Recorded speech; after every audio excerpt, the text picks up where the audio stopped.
स्तनधारी देशी जातीच्या गाईचा गाभण काळ व दूध देण्याचा काळ किती असतो? तर आता ही गाय गाभण आहे बघा, तीच खास सोडली आता 8 महिन्यापेक्षा जास्त दिवस झाले. तर गाईचा गाभण काळ हा 9 महिने 9 दिवस असतो, म्हणजे 280 ते 285 दिवसाचा. या दिवसामध्ये गाईची काळजी घेणं असतं. असं साफ शुद्ध ठिकाणी बांधणं, स्वच्छ ठिकाणी बांधणं, दाटीत बांधायचं नाही, असं मोकळं त्यांना बांधायचं. आणि आता ही पण गाभण गाय आहे, उठ सुद्धा गाभण गाय आहे. असं मस्त सूर्यप्रकाश यावा, हवा यावं, मोकळी घाण राहू नये, गोमाश्या, चिरट मच्छर, दमट वातावरण राहू नये, मोकळं त्यांना बसता यावं. म्हणजे इतर ढोरांनी जर त्याला हल्ला केलं तर गर्भाशयातील वासराला किंवा त्याला त्रास होणे, इजा होणे, असं मस्त स्वच्छ वातावरण, पुढे निसर्गरम्य वातावरण, दमट वातावरण बांधायचं नाही, साफसुथरं. हे सुद्धा गाभण गाय आहे. उठ उठ उठ उठ. हिला आता 9 महिने झालेले आहेत. बघा तिने कास भीतीचा कसा आलेला आहे. तर असं मोकळ्या ठिकाणी स्वच्छ साफसूफ ठिकाणी बांधायचं, म्हणजे निसर्ग सानिध्यात बांधायचं, जेणेकरून गाईला कुठला त्रास होणार नाही. बघा आता ही ह्याच्या मार्गावर आहे गाय. आता ही कधी 4-2 दिवसात येऊ शकते. असं मुक्त वातावरण, असं निसर्गरम्य वातावरण, पाखरांचा किलबिलाट, असं सुंदरी निसर्ग हो कसा उगवता सूर्याची किरण गाभण गाईच्या अंगावर पडू द्यायची का? तर गर्भाशयातील 9व्या महिन्यात ही 60 ते 70% वाढ हे गर्भाशयाची होत असते. सूर्यकिरण वसंडीद्वारे गाईच्या आत जाऊन गर्भाशयावर त्याचे चांगले परिणाम, तंदुरुस्त, मजबूत आणि निरोगी वासरू बनतं. वासराची वाढसुद्धा होते.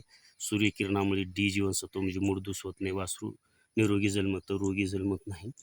तर गायीला असं मोकळ्यात अशी काळजी घ्यायची. पौष्टिक आहार द्यायचा. पौष्टिक आहार देत असताना हिरवा चारा द्यायचा, सुका चारा पण द्यायचा, त्यात पेंड द्यायची, बाजरी, मका, मुगाची डाळ, उडदाची डाळ अशी. फक्त तूर डाळ द्यायची नाही, कंबरमोडी नावाची वैरण द्यायची नाही, कुरडू नावाची वैरण द्यायची नाही, गुळ द्यायचा नाही, हळद द्यायचा नाही 8व्या-9व्या महिन्यामध्ये गाईला येईपर्यंत. का तर गर्भाशयावर गरमीमुळे परिणाम होऊन गर्भपात होण्याची शक्यता असते. हे अतिशय लक्षपूर्वक आहे. हा व्हिडिओ जास्तीत जास्त पशुपालकापर्यंत, गाय पालन करणाऱ्यापर्यंत पोहोचवा. चॅनलला सबस्क्राईब करा अशाच नवीन नवीन माहितीसाठी. गाईला असं मस्त थंड स्वच्छ मोकळी हवा येणार, सूर्यप्रकाश भरपूर येणार, स्वच्छता असणार अशा झाडाच्या सावलीखाली निसर्ग सानिध्यात बांधायचं. गाय शांतपणे थांबेल, रोंद करेल, आराम राहील. आणि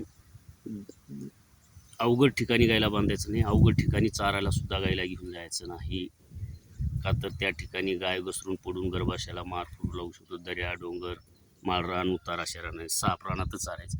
आणि गाईला मोकाट पद्धतीनं चारायचं. मोकळ्या विविध प्रकारचा पाला, विविध प्रकारचा चारा खाऊन तो गर्भाशयातील वासरांची चांगली वाढ होईल, तंदुरुस्त होईल. गाईची सुद्धा तब्येत चांगली राहील, गाईसुद्धा मजबूत बनेल, गाईचं सुद्धा आरोग्य चांगले राहील. जेवढं गाईचं आरोग्य चांगलं तेवढं वासराची वाढ होणार.